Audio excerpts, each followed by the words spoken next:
First game, it was 10-2. 10-2. 10-2. Against grown men. 10-2. bro. You disrespectful boys. Where's your respect? 8-1. 8-1. 8-1. The second game was 8-1. You're disrespecting your uncles and stuff. That's disrespectful.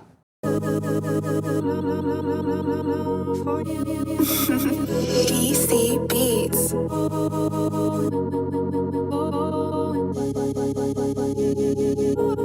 Look, I'm a tricks, I'll pay for the bag. The tricks in the ceiling, coop me and taking. welcome guys.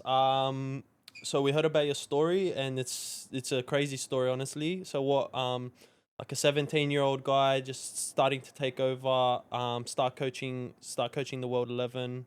Yeah, can you guys tell me a little bit about how that came about? There was a few tournaments coming up, and I just thought, why not bring my friends together and let's play a tournament. Like, they're all talented guys, so I was just like, let's put everything together. Let's just go do tournaments, and then turned out first tournament we won the championship. So yeah. Wow, Crazy. that's impressive. So do you mind telling us your names? My name is Natty. My name is Rebecca McVinney. I'm a Jack Khalil. Darth Fleming. Nice to who- meet you guys. Nice to meet you guys. Who was the coach? Who's the coach? They're right here. Oh, you're the coach. You're the brains behind everything. Of course. Do you got any coaching background or anything, or you just said, nah, let's go? FIFA, yeah. Whole deck. Hey, I can't lie. I will smoke you in FIFA, my guy. Tell me you're not running Come Melbourne. Cuz, run it up. I swear, I will smoke you, man. Can you tell us a little bit more about the tournament that you guys entered into and eventually won? I could go and talk about it. So, ASFA is a tournament that's run every single year, and it's run by like a mostly Somalian background. There's a junior tournament and a senior tournament, and we competed in the senior tournament in 2024. We know the organizer. We're quite close with him. The guy who helps us out, helps the community out. He's a community leader. His name is Deanie. We see him as like older brother, uncle. He's someone we respect. A lot of boys laughing, but he's someone we respect. We told him last minute. We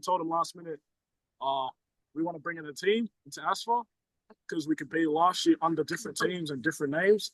Yeah. And he said, sure. He sponsored us. We went into the tournament knowing we could win, and that's exactly what we did. Nah, that's respect. How do you guys feel about one of your goals going viral? Oh, that's the main man. That's the man, That's huh? the man. The drag. It was kind of like, shocking how like it kind of actually went viral. Had to mention my boy Natty for shouting me out, mentioning Madrag, in the sideline. My mates, everyone in the whole team actually supported me, like surprising a lot in that. And I just feel happy about it. Nah, it's hectic, bro. So are you guys all 17-year-olds? Like how old? Like what's the oldest player in your team? Everyone here is 17-year-olds. We had like 17, 16-year-olds. Yeah, as the tournament was going on, we're all like 16, 17. But as Nia, some people going up. So basically the teams were like mixed with 08s, 07s, 09s, and at the time of the tournament, since I'm 08, I was 16. Wow. Crazy. I've just turned 17 now. I see you guys are wearing MPO jerseys. That's Hume City, right? Yeah. So do you guys have any ambition to go in pro? Obviously, everyone's goal is to reach to some sort of professional club. Yeah. So right now, we're trying our hardest to be recognized around whole Australia, maybe even outside of Australia, as much as we can possible. Honestly. I could talk about the Hume program just a little bit. Yeah. Hume is a full-time program, so we train 4 days a week, and then if you get called up to 23s, you might be playing 23s. You might train on a Monday, and then you might train the rest of the week with the 19s or say 17s. So it's basically very full-time. There's people at the club who really, want to take you somewhere with your football. So like when you guys entered into the tournament, like what was the goals? Was it to like win it straight away, or were you thinking like try and make the finals at least, or to reach the top? Obviously, like to get the trophy at the end of the tournament. But us boys, unserious boys. Every training, every game came up, We came 15 minutes late to the game. You know, And we still 10 minutes to the we game. still win every game. No warm up happening. No ball work. We didn't Just train once. just No open training. a couple, open the gates, close the gates, straight Yeah. into the game, and you know, do the job, team. So what happened? What happened with you guys? I heard you guys got like disqualified from one of the tournaments or something. What happened there? We participated in 2 tournaments after we won the previous championship, and then we made semi-finals in both tournaments. But then unfortunately we got disqualified because like we didn't have enough people from the specific like ethnic group. But you know, it is what it is. To be honest. No, Tell them the scores of the games we played in the tournament. First game it was 10-2 10-2. against grown men. Grown men. That's crazy, 10-2. bro. You disrespectful boys. Where's your respect? 8-1. 8-1. 8-1. Second game was 8-1. And we Hey, got robbed of the tournament. You know, You're disrespecting your uncles and stuff. That's disrespectful. You guys are disrespectful. The boys that we bet 10-2 and 8-1 both made semis. Wow. So Dang. you guys would have easily won that one of them actually competition. won the tournament. Someone won the tournament. One team won. One of the team, and we beat them 10-1. 10-1 or 8-1. One of the team. Wow. So what? You guys think you would have gone all the way in those tournaments as well, huh? Hey man, easy. Hey man. Everyone knows we would have won it. So there's no stress. No stress here. No stress. Hard. We gotta have you Hey. guys come down when we start our events and that. You guys gotta come down to African Cup. Hey man, be when- there. Hey, we'll be there. We'll be there. You'll fly be me there? out. Fly me out. I'm there. What are the struggles you guys have been facing in trying to get pro, you know? Being like in the MPL system, you know, there's always favoritism. Everyone can vouch. There's always like when you go trials, or they don't look for new talent. Like specifically, like whoever brings in the most money, whose dad has the most pockets, you know, they're favorite. So like it's hard, but you know that's why we're trying to make a team. You know, like there's something on the side as well as playing MPL. Something on the side, you know, that we can still keep going up. And like, it doesn't have to be like, it doesn't involve money. Like, just you know, people from up pure talent stuff. A bunch of backgrounds, you know, coming together, trying to make like bigger goals to ourselves. So do you guys feel like the MPL system doesn't really give you guys a pathway to go pro? Honestly, I wouldn't say that, but like, there's some things like that. Like, for example, it would be money. It would be really expensive for some people. Some people it wouldn't know it. Like some people are paying 3K, 3.3, 2.8, you know, like in that era. But like in those clubs, there could be a coach or like someone that you actually like can look up to, can actually like take you somewhere in certain clubs. So for you to find that, it's up to you, honestly. Like it just depends on what club you want to go to. Are you guys all playing MPL at the moment? Oh yeah. Yeah. Everyone's MPL 1 clubs. Yeah, we all play MPL 1 clubs. I'm playing MPL 1. Yeah. That's Hey, crazy. I can't lie. Like at that stage that you guys are in right now, that is such a vital stage right now. And my only advice for you guys, especially playing for MPL 1 team right now, is like do the extra trainings. You know, try to break into the next level. Try to get called up to play for the older boys. That's the only way coaches are gonna be like, okay, this kid's got talent. You know. Try your best to even, like, if the coach is like, yo, can you stay back? Can you play for the older boys? You know, like, take opportunities, you know? Don't be scared to be expressive on the pitch. I feel like the reason a lot of players struggle is they limit themselves because they're scared to take the risk. Do not be scared to take risk, you know? Like, us Africans, when we play against each other, we be doing the craziest skills, you know? But like when we go to like MPL field, we feel limited. We feel like restricted. Yeah. But don't feel that way. It's good to like show like the Africans, you know, like because right now everyone's in a tight situation. With, like this, a lot of things are happening with the African community, you know. So it's good to recognize, like for us all Africans, you know, to be recognized, like around Australia, honestly. But there's one other advice I want to give you guys. So I had an experience to go to England and I met up with the Liverpool coach, right? And he gave me 3 advice, like to go pro. Most of the boys that are playing in England, they stay away from girls, stay from the streets, and stay away from the drugs. If you guys can focus and just put your mindset on soccer and just try to make it, because 100% you'll make it. If you just keep those three things aside, you'll definitely make it. Yeah, well, hey, that's some real stuff there. It's honest. That's good. one thing a lot of the young ones don't know is if you are not making it into the transfer market, you're not going anywhere. You have to try to make it to the transfer market. And the only way you can do that is breaking into the first team. Like right now, if Hume City get an opportunity to play for the B League, right? And you are already in the Hume City first grade, and they are in the B League, and you play a game, instantly you are in the transfer market because that is considered as a professional league, right? And then you now have value. When you have value as a player, that means clubs look at you. But if you have no value, right now, no club will look at you. That's how you get to the next step. So me being young at your age, I didn't get that advice. I didn't know anything about the transfer market and trying to make it.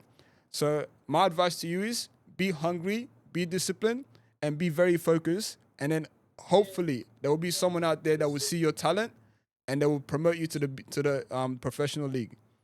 Yeah, like how's the African community in Melbourne, and do you feel like you guys get a lot of support, and do you guys feel like there's a lot of opportunities for you guys in terms of football and just outside of that as well? Yeah, I reckon there is in the Af community, like mentioning AFCON.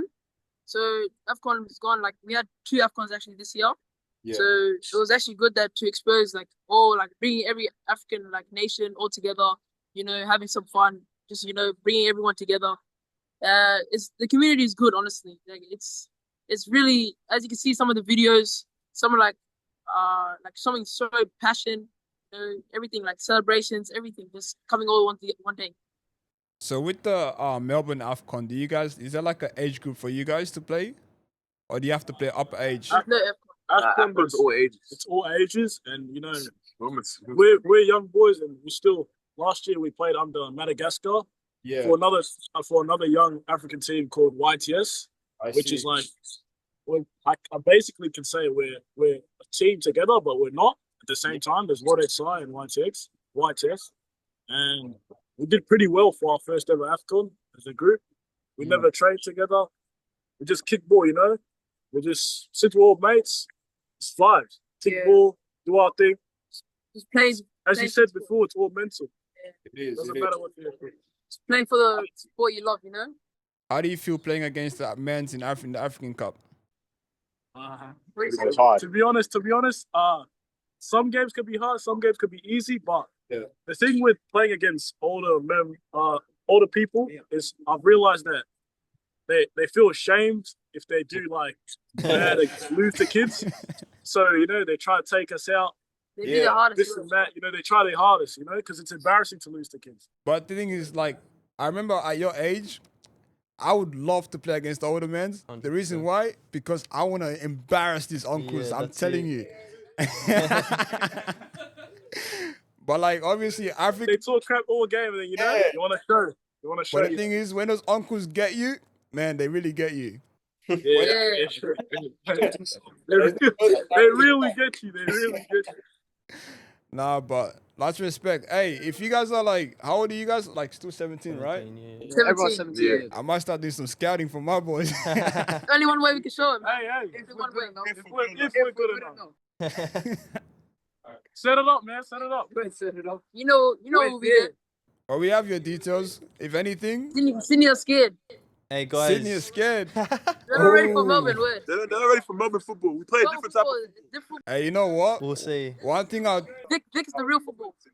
One thing I definitely want to see in the future for African Cup, the winner of each African states get to verse each other. Oh, that's a genius plan. Huh? Each winner of the African states versus each other. Oh, that's actually a good idea.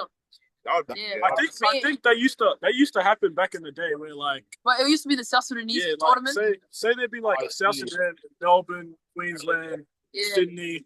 They'd all verse each other. Yeah, I think that happens in the Sierra Leone best. community as well. Like I think on Independence Day. Is there anything that you guys want to say, I guess, to the world or to like everyone in Melbourne? Anything that you guys want to say? I want to say one more thing about one of our players that played Woodard side. Yeah, he won the championship with us, and he recently got signed to a team in Sydney.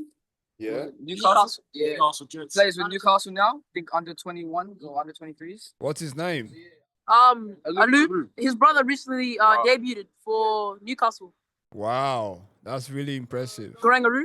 So I just want to congratulate him, on behalf of all the boys. That's a big step to the next journey. So yeah, we That's just one. That's one just step. one already. There's many more steps to come. There's 20 more to go.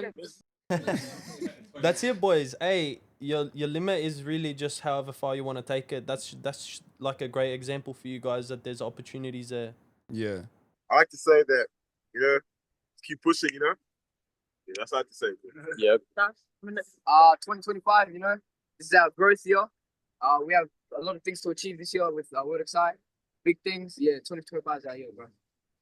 Yo, 2024, we came as a brand new team and we stamped our name in the blueprint of asphalt, and we look to do it again in 2025. Just proud of my boys, 2025 is gonna be another year of winning. We're gonna get another win again, mentioning it. Just keep following through and just pursue the mindset. Nah. That's respect, man. Can't lie, these boys there. Nah, stay positive, boys. Appreciate it. Appreciate the chat, yeah? Appreciate it. Yeah, on behalf of all of us, I just want to thank you guys for inviting us to the podcast. Really appreciate it. It's a great opportunity for us to, grow. And yeah, appreciate it. It's been a pleasure. Like, talking to you guys right now, it's a pleasure. I can't lie. To see young boys with such great ambitions, 100%. like, it's We'll amazing. be following your journey, yeah? Yeah. Journey's started. That's it. Appreciate it, boss. Appreciate it. Take care, boys. Take care.